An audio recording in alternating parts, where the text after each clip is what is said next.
Ok, vamos a continuar con esto. A ver, sí. Entonces, bueno, habíamos dicho que estos eran las fórmulas generales de los dos tipos de índice y dijimos que eh, este, hoy en día se usan más los de capitalización bursátil que los índices de cartera. ¿Ok? Sin embargo, hablamos también del caso venezolano y dijimos que el caso venezolano tenía la complicación de que la muestra era mucho más grande que el universo, ¿ok? Por lo cual había un problema de especificación estadística en el índice de la Bolsa de Caracas, ¿no? ¿Ok? Por lo cual yo no les recomendaría hacer este, betas con el índice de la Bolsa de Caracas, porque eso no tiene ningún sentido estadístico, ¿no? ¿Ok? Ok, ¿cuáles son las diferencias, no? Primero, el índice de cartera pondera por un parámetro fijo de peso, ¿ok? Y representa el comportamiento de esa cartera de acciones. ¿Ok? Y bueno, y por tanto no es bueno para hacer cálculos de beta, ¿no? ¿Ok?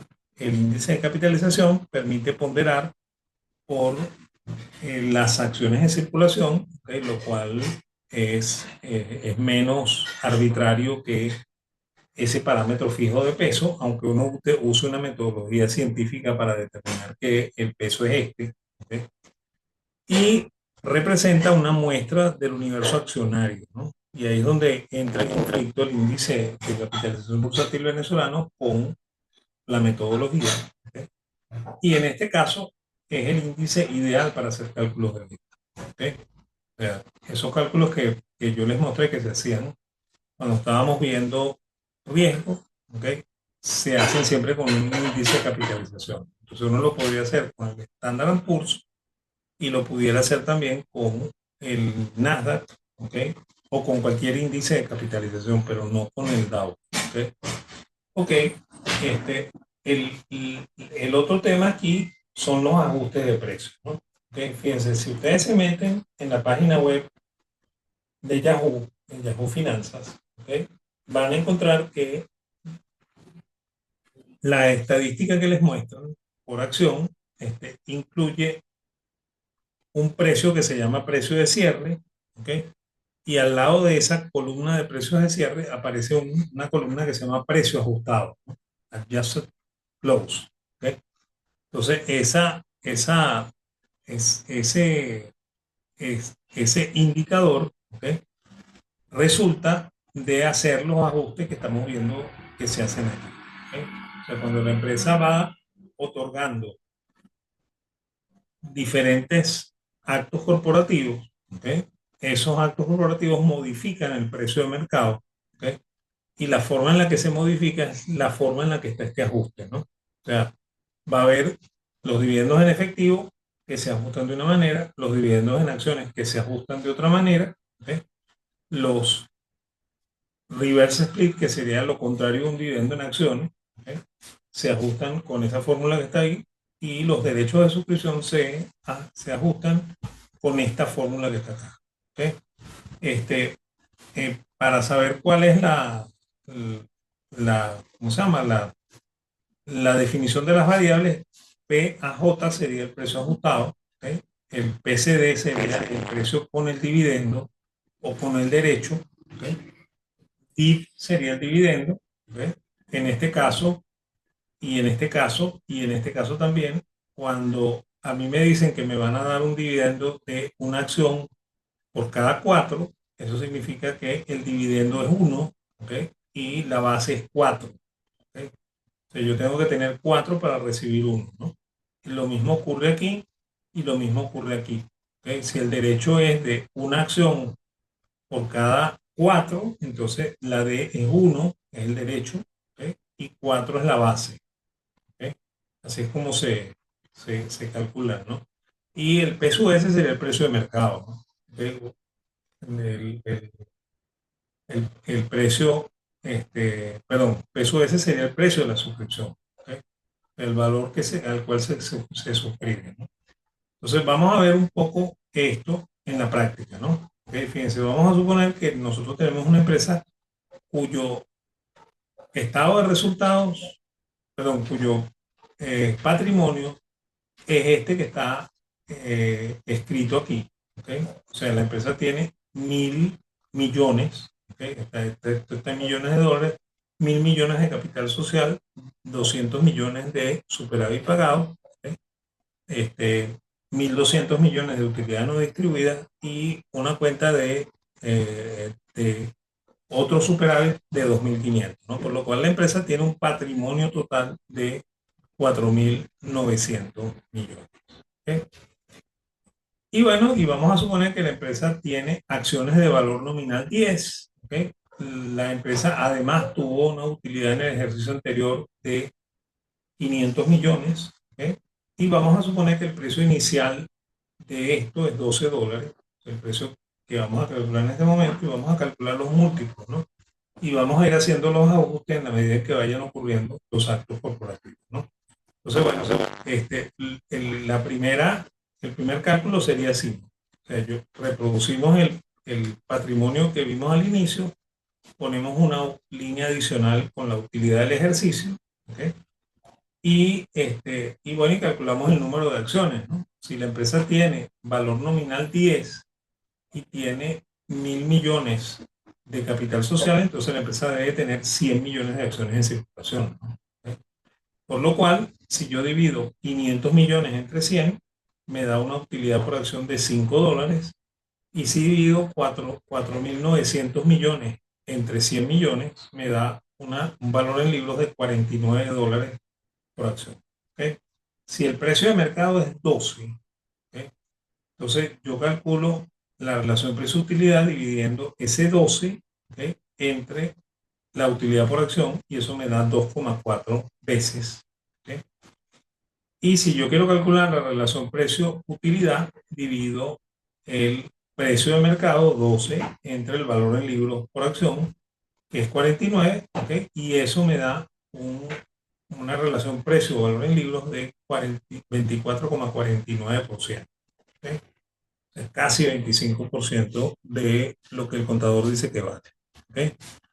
Ok, nos queda así, ¿no? Vamos a suponer que el primer acto corporativo es que la empresa convoca a una asamblea de accionistas y en la asamblea se anuncia, ¿okay? Que se va a pagar un dividendo en efectivo de 200 millones de dólares. ¿Okay? Y bueno, yo quiero ver a ver cuál es el efecto de eso en el balance y además de eso ver también qué pasa con los múltiplos, ¿no? Cómo cambian, ¿no? Entonces voy a eso y esta es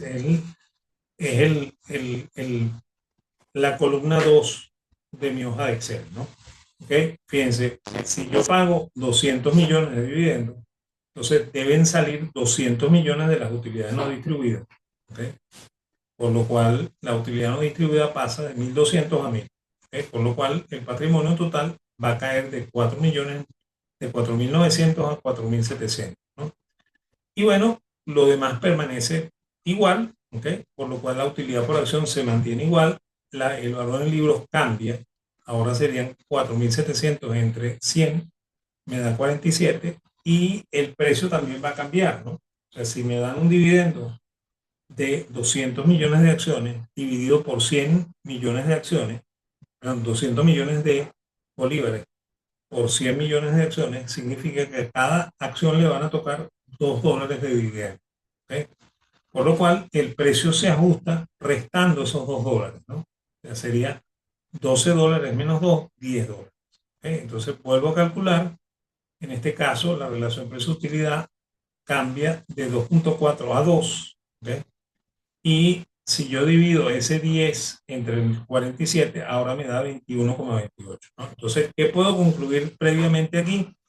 Que bueno, que en términos de los índices, ¿okay? La empresa se está haciendo más barata, ¿okay? Tanto en relación precio-utilidad como en relación precio-valor en libro. ¿Okay? O sea, se hizo un poco más barata. ¿Okay? Ok, el siguiente acto corporativo es que la empresa decreta y paga un dividendo en acciones de, eh, de una acción por cada dos. ¿Okay? Y bueno, y el precio antes de que ocurra ese split, que es el dividendo en acciones, ¿ok? Es de $12, ¿ok? Me piden de nuevo que calcule los múltiplos y que analice a ver qué fue lo que pasó, ¿ok? Entonces, fíjense, lo vuelvo a calcular, ¿no? Entonces, antes del split, ¿ok? La empresa tendría este patrimonio, que es el último patrimonio después del dinero en efectivo, ¿ok? Seguiría teniendo la utilidad del ejercicio anterior, que es 500, ¿ok? Seguiría siendo el mismo número de acciones de 100, ¿ok? Por lo cual ahora la relación pasa a ser muy parecida a la del primer caso. Sin embargo, el valor en el libro se hace un poquito más caro, ¿no? O sea, es 25,53 por ciento la relación precio-valor en el libro, y el precio de utilidad me da 2,4, que es el mismo precio utilidad del cálculo inicial, ¿ok? Entonces, bueno, vamos a suponer que se da el split, una acción por cada 5, por cada 2, y eso significa que el número de acciones en circulación va a subir en 50%. O sea que yo voy a pasar de tener 100 millones de acciones a tener 150 millones de acciones, ¿ok? Entonces aquí van a cambiar las alícuotas. Si yo divido 500 entre 150 me da $3,3 por acción, ¿ok? Si yo divido 4.700 entre 150 me da 31,33 dólares por acción, ¿ok? Y el precio ajustado resultaría de aplicar la fórmula del precio ajustado, que ya la vamos a ver, ¿ok? Este, sería esta que está aquí, ¿ok? O sea, yo tomo esta fórmula, ¿ok? O sea, tomo el precio con el derecho y lo divido entre 1 más 1 entre 2, porque el dividendo es 1 y la base es 2, ¿ok? Entonces, bueno, si yo hago eso, ¿ok? El, el precio ajustado debería ser el que sigue, ¿no? O sea, debería tomar el 12, lo divido entre 1,5 y eso me da 8. Ese es el precio ajustado, ¿ok? Y bueno, ahora vuelvo a calcular los múltiplos. Entonces, si yo divido 8 entre 3,33 me da 2,4, ¿ok? Y si yo divido 8 entre 31,33 me da 25,53. Y fíjense que en este caso los múltiplos no cambiaron, ¿no? ¿Ok? Y de hecho, aunque a esto lo llaman en algunos países, y Venezuela es el caso, lo llaman dividendo, ¿ok? Esto no es ningún dividendo, ¿no? ¿Ok? Esto es una, ¿cómo se llama? Una conversión de acciones, ¿ok? En la cual las mismas acciones originales se desdoblan, ¿ok? Creando 50% más de acciones, ¿ok? Sin embargo, aquí no hay emisión primaria, ¿ok? Por lo cual en realidad no hay tal dividendo, ¿no? Sino que sencillamente es una capitalización de una de las cuentas del patrimonio, y eso es lo que efectivamente pasa, ¿no? Fíjense, si el capital social pasa de 1.000 a 1.500, entonces esos 500 tenemos que sacarlo de algún lado, ¿no? Y en este caso, por lo que se ve, los 500 salieron de los otros superávit, ¿no? Pues los otros superávit bajaron de 2.500 a 2.000, mientras que el capital social pasó de 1.000 a 1.500. ¿Ok? O sea que el dividendo salió de aquí, fue una recomposición patrimonial, ¿ok? En la cual el patrimonio permanece igual, ¿no? ¿Ok? Estamos, y como aumentó el número de acciones porque el capital social subió, ¿ok? Ese número de acciones adicionales no significa ganancia, ¿no? Porque de hecho, si yo tenía una acción, perdón, dos acciones, ¿ok? A $12, yo tenía invertido en la empresa $24. O sea, 2 por 12 es 24, ¿ok? Y como yo tengo dos acciones, a mí me dan una en la redistribución y yo paso a tener tres acciones, ¿no? Pero esas tres acciones no valen ya 12, valen 8. Y si yo multiplico 8 por 3 me da 24, que es exactamente lo mismo. O sea que yo no gané ni perdí nada con esto, ¿ok? Y de hecho, los split, ¿ok? Tanto los reversos como este split que es el directo, ¿ok? No tienen ninguna implicación en valoración, ¿ok? Y no son efectivamente dividendos, ¿ok? ¿ok? Aunque lo llamen dividendo. ¿Ok?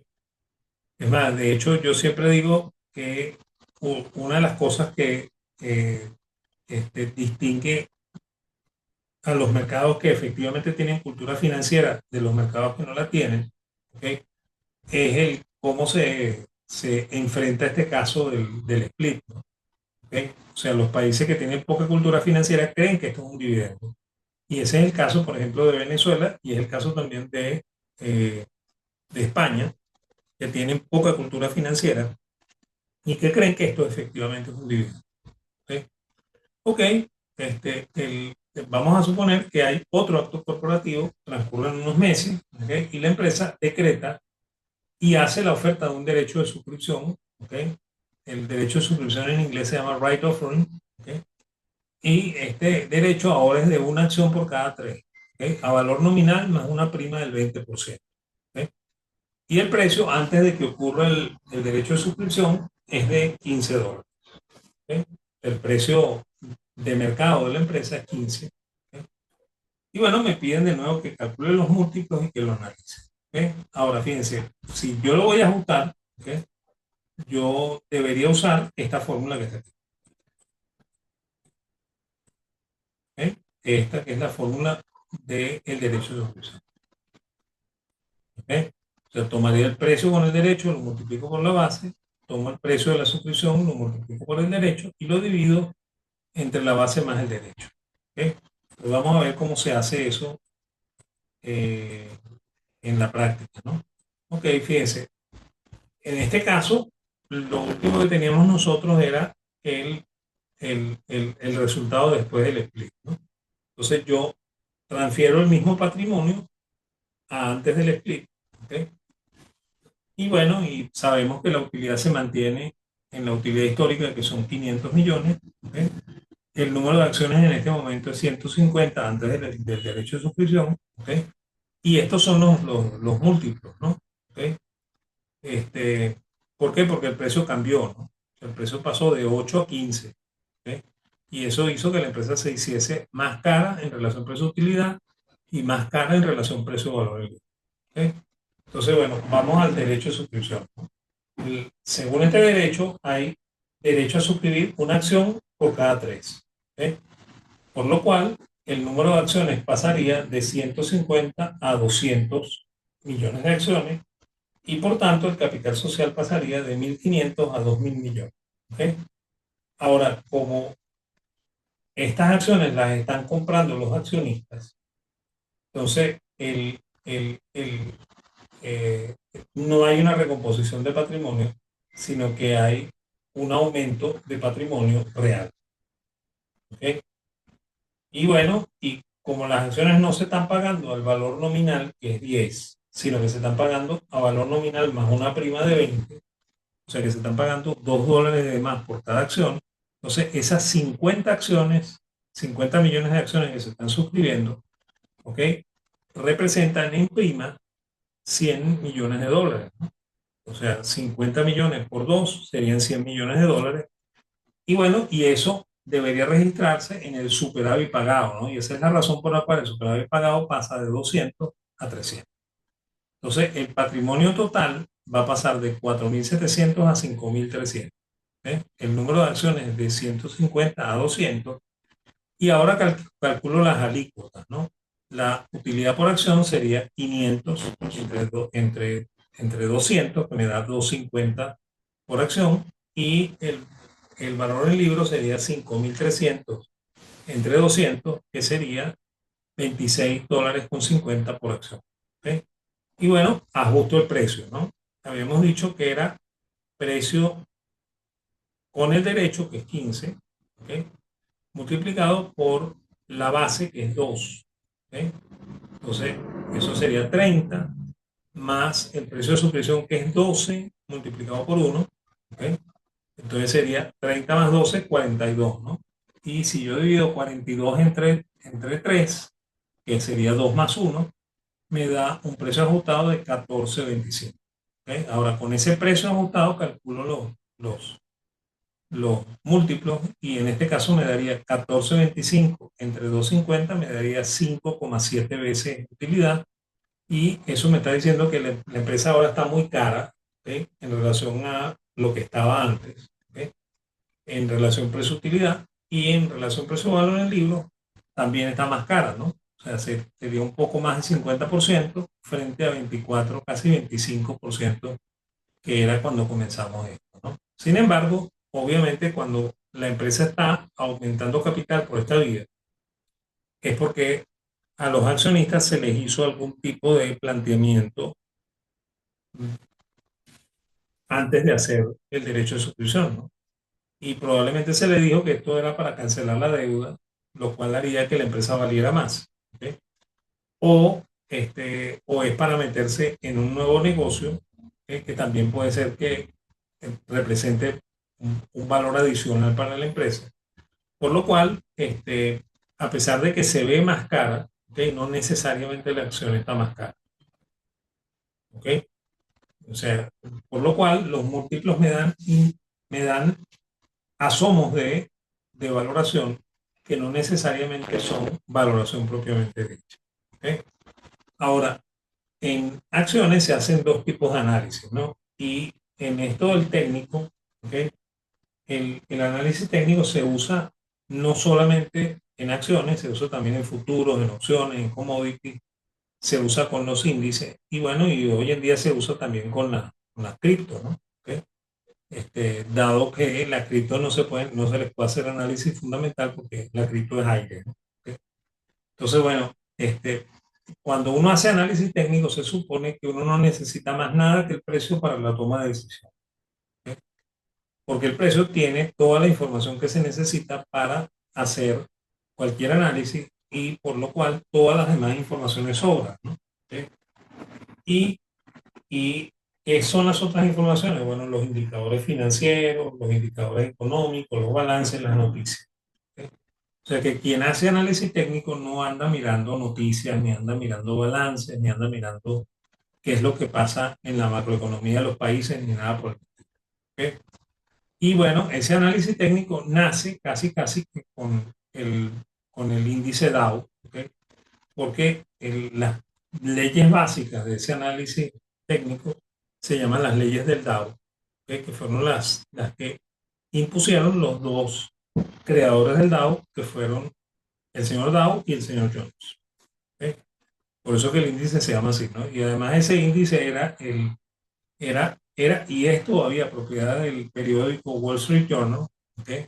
Y hoy en día, como el Wall Street Journal le pertenece a a la McGraw Hill Internacional, entonces el índice le pertenece a McGraw Hill. ¿Okay? Ok, fíjense, ¿cuáles son las tres leyes del Dow? ¿No? La primera es que cuando un mercado es alcista, crea nuevos pisos, los pisos en inglés se llaman bottoms, ¿okay? Y rompe los techos, ¿no? Los techos se llaman tops. ¿Okay? Cuando el mercado es bajista, crea nuevos techos y va rompiendo los pisos. ¿Okay? Y cuando cambia la tendencia, el techo que venía creándose se rompe o el precio que venía creándose se quiebra, ¿okay? Y la acción cambia de tendencia, ¿okay? Al terminar ese double bottom o ese double top. ¿Okay?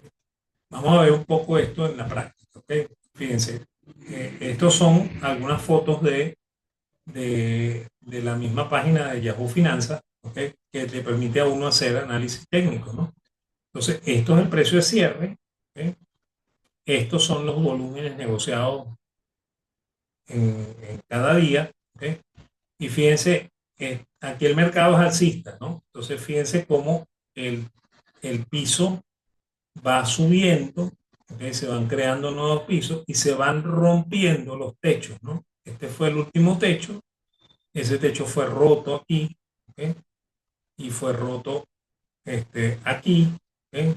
Indicando que el mercado seguía en alza, ¿okay? Como ejemplo de la segunda ley, fíjense, esto igualito es Apple, ¿no? ¿Okay? Este, el mercado está creando, ¿okay? En la caída un nuevo techo, ¿okay? y, este, y, y un nuevo piso, ¿no? Y el piso se rompe, ¿okay? Y eso garantiza que sigue bajando, ¿okay? y cuando baja, él rebota y crea un nuevo techo. ¿Ok? Sin embargo, regresa al piso y rompe el piso, ¿ok? Indicando que esto no tiene fuerza. ¿Ok? Y así va creando techos y pisos, ¿ok? En la bajada. ¿Ok? Ahora, cuando cambia de tendencia, y es este el caso, ¿no? La acción que venía bajando, ¿ok? Comienza a subir. ¿Ok? Entonces aquí se hace un double bottom, ¿ok? Un doble piso, ¿ok? Y se rompe el techo, ¿ok? Indicando que el mercado cambió de tendencia. ¿Ok? Y si yo quiero ver el double top para ver cómo es que arranca un mercado bajista, ¿ok? Entonces fíjense, el mercado crea este techo, crea un segundo techo, ¿ok? Este es el piso y aquí rompe el piso, ¿ok? Y comienza a caer. ¿Ok? Entonces, algo así es como funciona el ¿cómo se llama? El análisis técnico. ¿Ok? Yo no les recomiendo mucho el uso del análisis técnico, a mí no me gusta. ¿Ok? Pero hay gente que le gusta y que sabe funcionar con esto. Insisto mucho en que esto funciona eh, en el caso de los criptos, porque dado que los criptos no tienen información fundamental, ¿ok? Y bueno, y fíjense, este es el gráfico de lo que vimos a pedacitos, ¿ok? Aquí ven como la empresa, la Apple subió, tropezó con esto y comenzó a caer, ¿ok? Y está marcado el doble top aquí, ¿ok? ¿Ok? Entonces ahí lo ven, ¿ok? Con cierta claridad, ¿ok? Y bueno, además de eso se pueden hacer otros cálculos, ¿ok? Con el precio de cierre yo puedo calcular promedios móviles, ¿ok? Y el promedio móvil me daría también indicaciones de cuándo yo debo comprar y cuándo yo debo vender, ¿no? Por ejemplo, cuando el precio de mercado rompe el promedio móvil hacia arriba, yo debería comprar y debería vender cuando el precio de cierre rompe el promedio móvil hacia abajo, ¿no? Entonces, si yo compro aquí y vendo aquí, probablemente gane plata, ¿no? ¿Ok? Y como yo vendí aquí, ¿ok? Y no debería volver a comprar sino hasta aquí, entonces yo me ahorré esta pérdida que me pudo ocurrir aquí, ¿ok? Y casi que estoy reponiendo en el mismo sitio. ¿Ok? Y bueno, y si yo compré aquí y volví a vender aquí, cuando debía haber vendido, ¿ok? Gané plata. ¿Ok? Después me da una señal falsa, ¿ok? Porque aquí yo compraría, pero inmediatamente aquí volvería a vender. ¿Ok? Por lo cual me daría una pequeñita ganancia, ¿ok? Y me indicaría que yo como que hice una buena decisión de vender, porque estaría ahorrándome esta pérdida, ¿no? Cuando rebota, vuelve a romper por encima al precio del promedio móvil y ahí debería volver a comprar, ¿ok? Así es como debería tomar las decisiones con el promedio móvil, ¿no? Y cuando, cuando es muy difícil tomar decisiones, uno puede usar otros indicadores, ¿no? Y ese es el caso de lo que se llama la convergencia y divergencia de promedios móviles, ¿ok? Que es una suerte de oscilador, ¿ok? Y bueno, y aquí igual, en el caso anterior, yo aquí, cuando el MACD rompe el promedio móvil de más largo plazo, yo debería vender. Aquí debería comprar, aquí debería vender, este, aquí debería comprar, aquí debería vender, ¿ok? Aquí debería haber vendido, ¿ok? Aquí debería haber comprado, ¿ok? Aquí debería vender, aquí debería volver a comprar, aquí debería volver a vender, ¿ok? Y si se fijan y comparan con el precio de cierre, más o menos da buenos resultados, ¿ok? Sin embargo, yo insisto en que a mí no me gusta esto, es muy difícil, ¿ok? Y el indicador relativo de fuerza es el otro indicador que les voy a mostrar más o menos, ¿ok? Este, mediría, ¿ok? Cuando se pone lo que se llama en finanzas sobrevendido, o sea, que supera el 70%, yo debería vender la acción, ¿ok? Y cuando el precio se cae cercano al 20, yo debería comprar la acción, ¿no? Entonces, en este caso, yo debería haber vendido por aquí, vuelto a comprar por aquí, ¿ok? Vuelto a vender por aquí y si se fijan, creo que se gana plata con el indicador, ¿no? ¿Ok? También se usan las barras, que es esto que está aquí, ¿ok? La barra indicaría el precio máximo y el precio mínimo del día y esta transversal que va hacia la derecha es el precio de cierre y la transversal que va hacia la izquierda es el precio de apertura, ¿ok? Entonces, ese indicador también se usa, ¿ok? Sí, bueno, es lo que estoy diciendo, pues, o sea, se usa mucho para hacer trading, ¿ok? Y se usa mucho con, con cripto, ¿no? ¿Ok? Porque el cripto normalmente se maneja con trading, ¿no? ¿Ok? No es buena idea tener una inversión de largo plazo en cripto, no creo que sea buena idea. Este, fundamentalmente el análisis técnico es para eso, para hacer trading de corto plazo. Y los que son expertos en esto son la gente que hace trading, ¿no? ¿Ok? La gente que, que, que compra de largo plazo normalmente lo que hace es análisis fundamental. ¿Ok? Ok, la otra son las velas japonesas que se llaman candlesticks. ¿Ok? Y bueno, en este caso, fíjense, las velas de color verde indican mercado optimista, o sea, mercado que es alcista. Las velas de color rojo indican mercado bajista. ¿Ok? Y bueno, y si se fijan, miren que cuando el mercado está subiendo, la mayoría de las velas son verdes. ¿Ok? Y cuando el mercado está bajando, la mayoría de las velas son rojas. ¿Ok? ¿Estamos? Insisto mucho en que yo no voy a explicar mucho esto. ¿Ok? Ahora, ¿cómo es que se hace el análisis fundamental? El análisis fundamental es tratar de buscar cuánto vale la empresa, ¿ok? Y con eso tomar la decisión de comprar, vender o no hacer nada con la empresa. Y esto se basa en la fórmula fundamental del valor presente neto, ¿ok? Acuérdense que yo dije que no se usa la tasa interna de retorno, se usa el valor presente neto, ¿no? Entonces, el valor de la acción debe ser igual a los flujos de caja descontados, los flujos de caja futuros descontados, ¿ok? Descontados a una determinada tasa de interés, ¿ok? Y esos flujos van desde el año que viene hasta el infinito, ¿ok? Entonces, en esta fórmula hay tres incógnitas que hay que resolver. La primera es cómo se determina el flujo de caja. La segunda es cuál tasa de descuento voy a usar. Y la tercera es cómo hago yo para llegar al infinito, ¿no? ¿Ok? Vamos a ver cómo hacemos eso. ¿Ok? La primera pregunta es cómo se calcula el flujo de caja, ¿no? Y fíjense, hay varias formas, ¿no? ¿Ok? La que es la más común, es la que llaman flujo de caja neto, que es la suma de la utilidad neta más la depreciación y la amortización. ¿Ok? Esa es la forma más balurda de calcular el flujo de caja. ¿Ok? No sería lo ideal, ¿no? Los financistas prefieren el flujo de caja operativo, que es lo que llaman ellos también EBITDA, ¿ok? Que sería tomar la utilidad operativa y sumar la depreciación y amortización. ¿Ok? La otra fórmula es el flujo de caja disponible y el flujo de caja disponible podría ser neto y podría ser operativo. ¿Ok? Por eso es que está puesta ahí solamente la utilidad, ¿no? O sea, no está puesta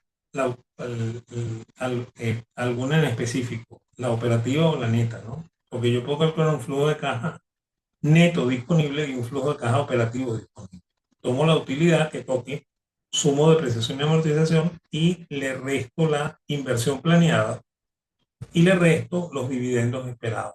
¿Okay? ¿Por qué hago esto? ¿No? Porque la empresa, para mantenerse en funcionamiento, debería de gastar algo en mantenimiento, ¿no? Y eso es lo que se llama inversión planeada. ¿Ok? Y debería tener una política de dividendos y eso es lo que yo pongo como dividendo. ¿Ok? Entonces, ese flujo es un poquito mejor que el flujo de caja operativo y también bastante mejor que el flujo de caja neto. ¿Ok? Pero el mejor flujo de caja es usar el flujo de caja libre. ¿Ok? Y el flujo de caja libre se podría calcular tomando la utilidad neta, sumando depreciación y amortización y añadiendo todos los financiamientos, ¿ok? sumándole al flujo de caja y restando todas las inversiones, ¿ok? Restándole al flujo de caja, ¿ok? Es una manera de calcular el flujo de caja libre. Hay muchas maneras de calcular el flujo de caja libre, ¿ok? Lo otro sería la tasa de descuento, ¿no? Y cuando uno hace el cálculo de la tasa de descuento, uno utiliza dos fórmulas, ¿no? Puede usar el WACC, que, que son las iniciales de costo promedio ponderado de capital, ¿ok? Que sería el costo de financiamiento de la empresa, ¿no? A la empresa le cuesta financiarse una determinada tasa en deuda y una determinada tasa en patrimonio, ¿ok? Y yo trato de calcular ese promedio, ¿ok? Y con esa tasa puedo hacer los descuentos, ¿ok? La otra fórmula es usar la fórmula de Sharpe, ¿ok? La fórmula de rendimiento esperado de Sharpe, ¿ok? Para hacer los cálculos eh, del descuento, ¿ok? Y bueno, y hay un elemento adicional que tengo que calcular, que es lo que se llama valor residual, ¿no? En el cual yo tomo el último flujo de caja calculado y lo descuento por R menos G, ¿no? R es la tasa de descuento y G es la tasa de crecimiento natural de la empresa, ¿ok? Y esto es lo que me permite extender el flujo de caja último hasta el infinito, ¿ok? Así es como yo le llego al infinito, ¿ok? Entonces, así es como se valora, ¿no? Y bueno, este, conclusiones de esto, ¿no? La renta variable siempre es incierta y además involucra elevados riesgos, ¿ok? O sea que aquí tenemos coincidencia de alta incertidumbre con alto riesgo, ¿ok? Todos los cálculos que se pueden hacer son ex post, no son ex ante como en la renta fija, ¿ok? Una forma de analizar el negocio de la renta variable eh, es por, por metodologías de cálculo y comparación de múltiplos, ¿ok? Y el dividendo siempre afecta la valoración, ¿ok? El dividendo en acciones es solo un ajuste contable que no afecta la valoración de la empresa, y el derecho de suscripción afecta la valoración de la empresa y por tanto un inversionista debería realizar el, el, el derecho de suscripción, porque si no, perdería participación en el negocio, ¿ok? Y por último, el valor se estima descontando los flujos de caja a la tasa de descuento, que puede ser por medio del WACC o por medio de la fórmula de Sharpe, que es la del Capital Asset Pricing Model, ¿ok? Y bueno, y con eso termina la clase, ¿ok? Antes de que nos vayamos, si quieren yo abro para que pregunten, ¿no? Pero antes que nos vayamos, insisto mucho en que yo les voy a poner en estos días ¿cómo se llama? Todos los videos de todo lo que hemos dado, ¿ok? Eh, de la misma página de los videos míos, ¿ok? Y les voy a poner material de lectura y les voy a poner el libro, porque como les comenté, ya tengo el libro en PDF, lo conseguí por ahí, ¿ok? Entonces se lo puedo poner en PDF, ¿ok? Hasta tanto no salga mi, ¿cómo se llama? Mi nueva edición del libro, que la estoy trabajando, ¿ok? Eso es válido, ¿ok? Y bueno, y que estén pendientes para el cierre de las carteras, ¿ok? No lo vayan a dejar para después, porque después no me van a poder entregar ninguna información y probablemente me va a costar mucho ponerles nota allí, ¿ok? Y en un ratico, por medio de la página, les pongo las notas de los parciales, ¿ok? Este, algunos salieron bien, otros no salieron tan bien, ¿ok? Pero eso lo van a ver también en la primera clase cuando yo se los lleve, ¿ok? Entonces, ya esto se va a trancar, vuelvo a abrir por si acaso tienen dudas, ¿ok? Y, y, y nos despedimos, ¿ok? Entonces, déjenme parar esto.